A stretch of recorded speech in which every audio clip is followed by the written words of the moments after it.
So. Yeah, and just to add a few things to that.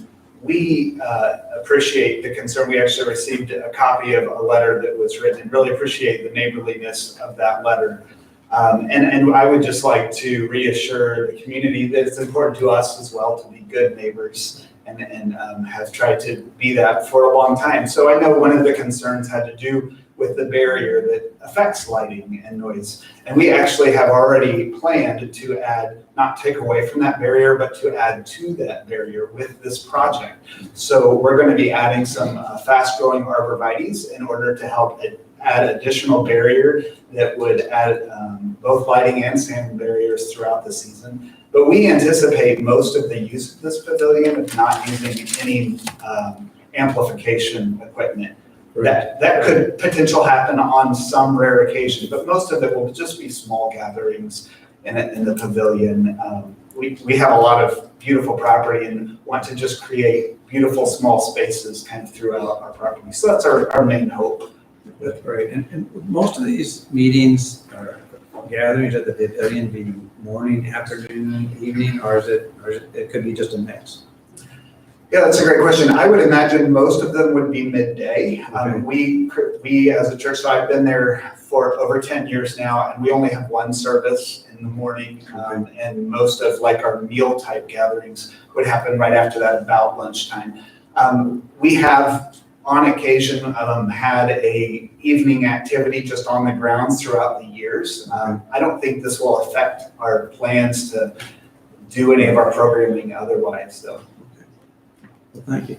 Thank you for taking the time to come. You're welcome. And then I will ask if there are any anyone want to get up and have any public comments about that. I will recognize anybody who wishes to speak to it.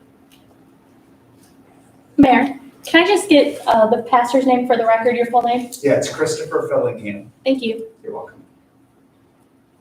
Thank you both. Thank you. And I now declare the public hearing closed. I'm sorry, my light was on. Oh, I'm sorry, Madam Mayor. Go ahead. May I please? We're not completely closed. Okay, all right, Go right ahead. Go ahead. Right, okay. So at the second reading, I will bring forward an amendment to adding condition G. And the condition G will speak to condition G to the CUP. And the language will include information around no sound amplification, and if there needs to be that amplification, that a noise permit for this type of event will be required. Fine. I'm good with that. I'm sure they're good with that. It is now closed, so thank you. Oh, I have one more thing. I'm sorry. Right ahead. I was just hoping that, I'm sorry, Ryan, if Mrs. Spencer could come up and just speak to MSD and how the plan development will be impacted with stormwater. Certainly, the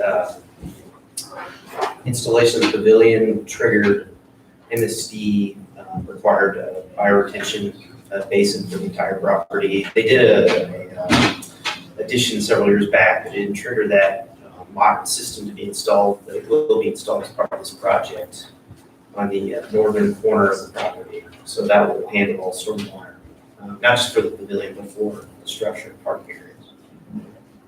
Which is great for our community and for those four adjacent properties behind it. So I'm sorry to slow to the No, that's fine. big one. Pastor? I'm sorry, was that still about our project in the MSD Yes. changes? Can I address that just really briefly? Certainly.